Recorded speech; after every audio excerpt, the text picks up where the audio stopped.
President Rodrigo Duterte, isa-isang pinangalanan ng mga dati at kasalukuyang opisyal ng gobyerno na sangkot umano sa droga. Ilan sa kanila lumantad para daw linisin ang kanilang pangalan. Duterte nagbabala rin sa CPP-NPA kasunod ng pagkamatay ng 4 na sundalo sa bakbakan sa Conval. I hear another explosion killing people. Not only soldiers killing people. No talks. Huligam sa Bulacan, lalaki at live-in partner niyang buntis sa kambal. Binaril na, sinagasaan pa ng nakaalitang lalaki. Mga Pinoy na humaling na sa Pokemon Go. Ay, meron pa! Asong ala Pikachu, in na in. At PNP Chief Bato de la Rosa, nakipagkulitan at kumanta pa sa Sunday Pinasaya. Is my wobbles, that's what you do.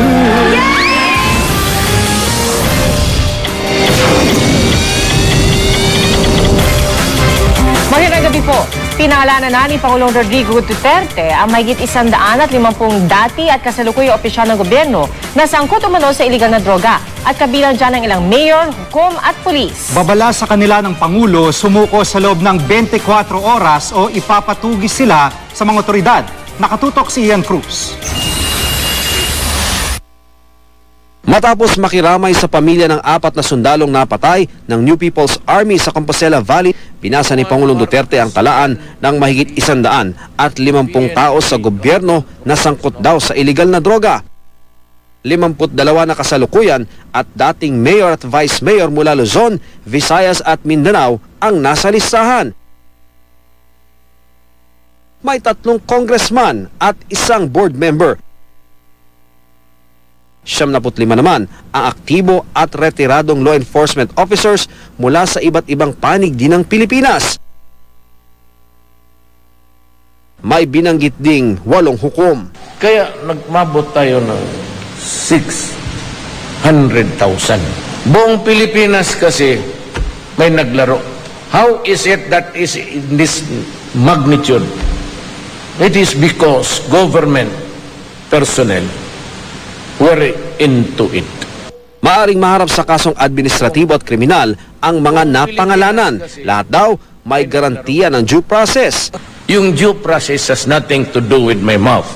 Ako'y nagsasalita po sa taong bayan at malaman po ninyo anong katotohanan. Hindi raw agad na ilabas ng Pangulo ang listahan ng mga taong sangkos sa illegal na droga dahil pina-revalidate pa raw ang mga impormasyong nakalap.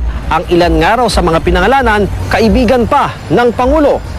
If there is a rule, a law, either you enforce it or none at all. Pero mga kaibigan, kung hindi ko basahin kasi kilala kita, ang pinakamabuti kong magawa para sa bayan, mag-resign. Ang Iloilo, isa raw sa most shabulized o lugar na pinakatalamakang droga. Isa naman daw ang Metro Manila sa mga talamakang mga adik. Pero walang Metro Manila mayors na kasama sa listahan ng Pangulo. Wala, ibig sabihin, kontento sila sa buhay nila. Tapos ka-level na pagka-mayor nila, mayroon na sila, matatanda na yan. Kung may napasama daw sa listahan na inosente, ang Pangulo raw ang may pananagutan. Ang lahat ng mga police security detail sa mga pinangalan ng opisyal, ipinatatanggal na at pinagre-report sa mother unit. 24 hours lahat. You do not do that, I will order the Armed Forces of the Philippines and the entire PNP to hunt for you. Kanselado na rin ang lisensya ng baril ng lahat ng mga nasa listahan at kailangan din nilang isuko ang mga baril. Sa rami ng pinangalanan ng Pangulo, posible raw darami ang kanyang kaaway. Pero ako, I said, I live by destiny.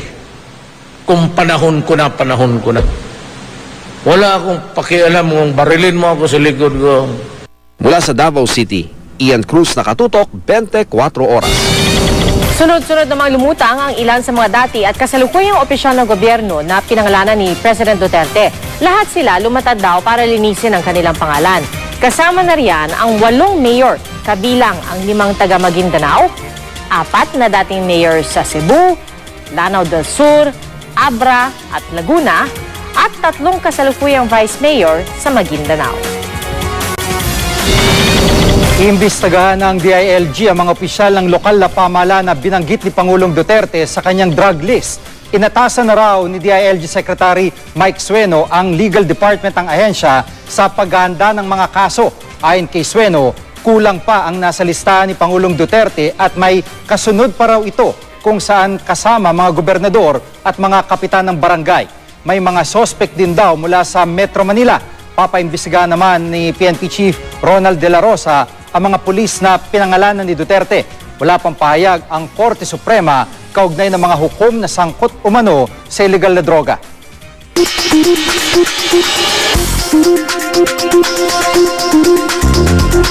Huli-huli sa CCTV ang pagbaril sa isang lalaki at kanyang asawang buntis sa Kambal. Hindi pa nakontento ang suspect at sinagasaan pa sila.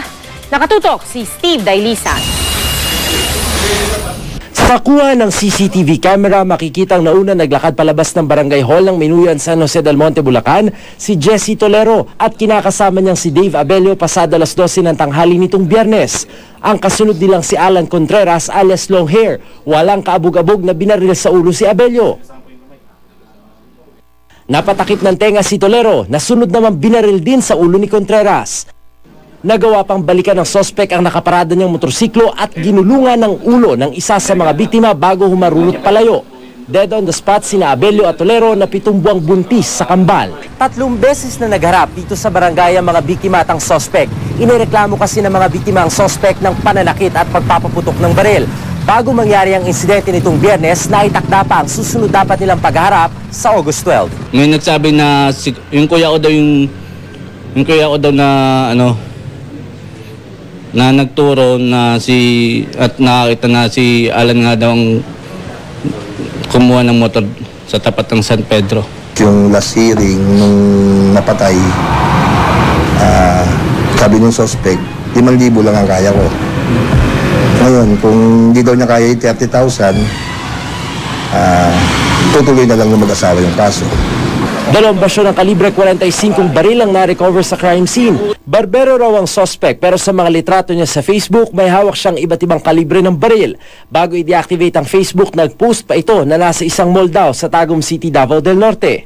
Masasabi natin na siya ay armed and dangerous, kaya po patuloy po ang pagsasagawa natin ng manhunt operation laban dun sa suspect. Binalikan ng mga otoridad ang bahay ng suspect pero asawa lang niya ang dinatnan. Sana kung nanonood ka, sana sumuko ka na para matapos na ito. Maharap sa reklamong multiple murder ang suspect. Steve Dailisa, Nakatutok, 24 Oras. Isang lalaking hinahabol daw ng MMDA ang bigla na lang nagwala at nagtangkang pumasok sa isang gusali sa Quezon City. Nakatutok si Mark Zambrano, exclusive. Hinihingal na tila wala sa sarili si Christian Nemenzo nang abutan ng GMA News na nakasalampak sa labas ng isang gusali sa Quezon City. Ayon sa mga gwardya, tumakbo pasok sa gusali si Nemenzo pero nahabol nila. Ayon sa suspect, may humahabol daw sa kanya. Bakit ka ba tumakbo? Hindi ko rin po alam eh. Hindi ko po rin alam kung paano ako napunta dito. Pero naniniwala po na nanganap yung buhay ko. 4 na gwardya ang nagtulong-tulong para mahuli si Nemenzo. Mabilis po siya tumatakbo, sir eh. Ngayon, pagtakbo po niya, inawakan ko po siya sa kamay. Rumisponde ang mga pulis na nahirapan ding ipasok sa mobil ang suspect. Nag-counterplay yan, sir, sa may Timog EDSA mismo, sir. Sa may crossing. Ngayon, nung nakita namin siya, sir, na nag-counterflow, tinuturo siya ng mamada. Ayaw niya tumigil. Bigla niyang iniwanan yung motor niya. Napag-alaman ng pulisya na sumuko na pala noon sa Oplan Tukhang sa Taytay Rizal ang suspect. Maharap siya sa reklamong trespassing at posible ring sampahan ng reklamong may kinalaman sa paggamit ng droga. Mark Zambrano, Nakatutok, 24 Oras. Nagbabala si Pangulong Rodrigo Duterte sa New People's Army sa paggamit ng mga landmine na ikinasuwi ng 3 sundalo sa Compostela Valley. Kapag naulit daw ito, agad ititigil ang peace talks. Nakatutok si Ian Cruz. Matitinding sugat sa ulo at mukha ang tinamo ng 3 sundalong ito na nasawi sa unang engkwentro ng militar at NPA sa Moncayo, Compostela Valley noong nakaraang linggo. Tinamaan sila ng landmine ng mga rebelde, ginilitan sa leeg at pinalo pa sa ulo. Si Private First Class Roland Roy Sarmiento pinalo sa ulo na halos ikawasak nito. Patay na. Pinatay pa naman. Kahit hindi niya sobra ng nagawa nila. It was a fair fight. We have a encounter, but the sad part is they mutilated our soldiers as you have seen the cadaver. Isa pang sundalo ang nasawi sa hiwalay na bakbakan. Sa burol ng 4 na sundalo sa Campanacan, Davao City, naging emosyonal si Pangulong Duterte. Nang humarap sa media, ipinunto niya sa Communist Party of the Philippines na may sinusunod na rules of war. One of the important and maybe a very humane provision, yung binabawal po yung landmine. Babala ng Pangulo. Either you stop it now, or I'm ordering the government panel to come home. I'm not pleading this time. That's an ultimatum. I hear another explosion killing people, not only soldiers killing people, not talks. Pasensya na. Ayon pa sa Pangulo, humihingi ng karagdagang 20,000 bagong sundalo ang Department of National Defense pero walang pondo. Pero kung gusto raw ng CPP-NPA ng laban, ibibigay niya raw ang mga bagong sundalo, ang mga pagkain at medisina para sa mahihirap, baka raw masakripisyo muna. For peace, pansihan mo yan. We sacrifice the hungry and the poor para may panlaban tayo. Patayan. Yan ang gusto ninyo. Di, sige. Hindi naman ako mahirap kausapin eh. Mula sa Davao City, Ian Cruz, nakatutok, 24 oras. Itinanggi ni NDF negotiator Luis Alandoni na lumabag sila sa Geneva Convention kaugnay ng paggamit ng landmines. Remote detonated daw ang ginamit nilang landmine at hindi yung personal landmines na nakasaad sa convention. At sa kabila niya, naniniwala pa rin sila na mahalaga ang peace talks. Ngayon pa lang inaharang na ng ilang grupo mga panukalang ibalik ang ROTC o Reserve Officers Training Corps sa kolehiyo. Nakatutok si Tina Panganiban Perez. Huwag kang umiyak this time! Nito lang Hulyo, nag-viral ang videong ito ng binatang sumasailalim daw noon sa initiation ng ROTC sa isang universidad sa Tagum City. Ilang beses sinampas ang lalaki. Noong 2001, pinaslang ang ROTC cadet na si Mark Wilson Chua ng UST. 4 na ROTC cadet officers ang iniugnay sa kanyang pagkamatay. Ang mga insidenteng tulad nito ang dapat daw iwasan, kaya tutol ang ilang grupong muling gawing mandatory sa kolehiyo ang Reserve Officers Training Corps o ROTC, gaya ng nakasaad sa ilang panukala, kasama na ang kina-Cavite Representative Francis Gerald Abaya sa Kamara at Senador Win Gatchalian sa Senado. Ayon sa Malacanang, mismong si Pangulong Duterte ang nag-utos na sa susunod na school year na muling ipatupad ang ROTC. Kailangan daw ito para maging makabayan at madisiplina ang kabataan. Plano raw na isalang sa ROTC ang mga lalaki at babaeng college students. Sa ngayon din si Buhay Party List Representative Lito Atienza na ibalik ang ROTC. Pero si Kabataan Party List Representative Sara Elago naghain ng panukala para tuluyang buwagin ang ROTC. The ROTC program should be abolished. The NSTP should be developed and improved to maximize instilling nationalism, patriotism, and discipline among our youth. Ayon naman sa Akbayan Youth Chairperson na si Rafaela David, imbes na ituro ng ROTC ang pagiging makabayan, tila ang natututunan daw rito ang pambubuli at karahasan. Ang mga panukalang batas tungkol sa ROTC, pabor man o kontra, kailangan pandinggi ng mga kaukulang komite sa Kongreso.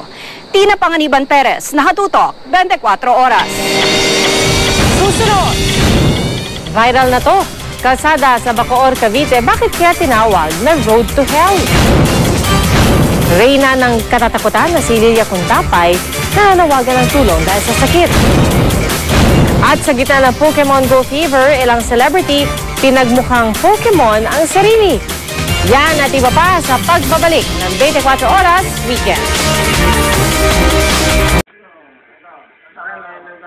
Pupunta po tayo ng Batangas. Tama man tayo na.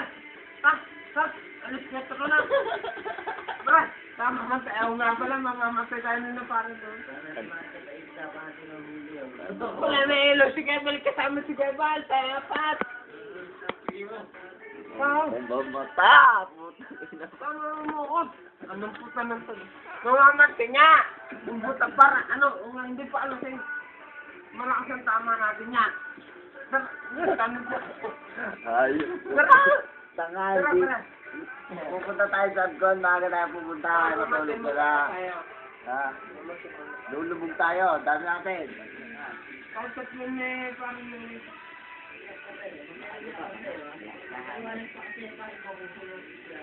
Alright, 5:30 na, maliwanag pa. Maliwanag pa yun. Maliwanag pa yun. Maliwanag pa yun.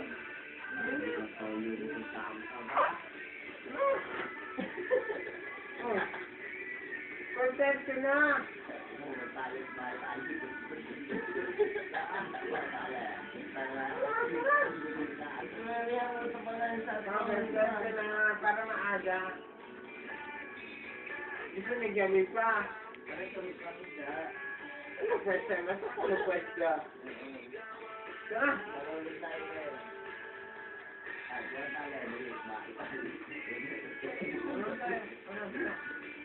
Mamaya pa yun. Aga pa, pare. 5:30 na. Oo. Anong oras na tayo makapagluto? Para pupunta tayo sa Manila. Liwanag na. Tayo magkape muna.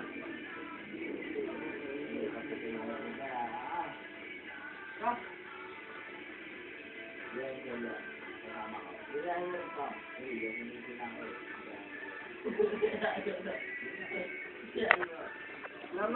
tayo.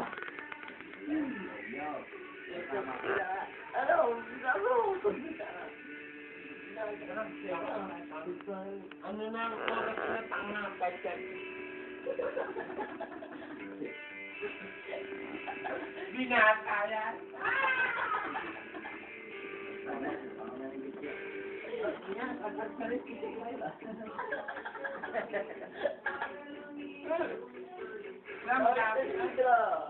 Ay,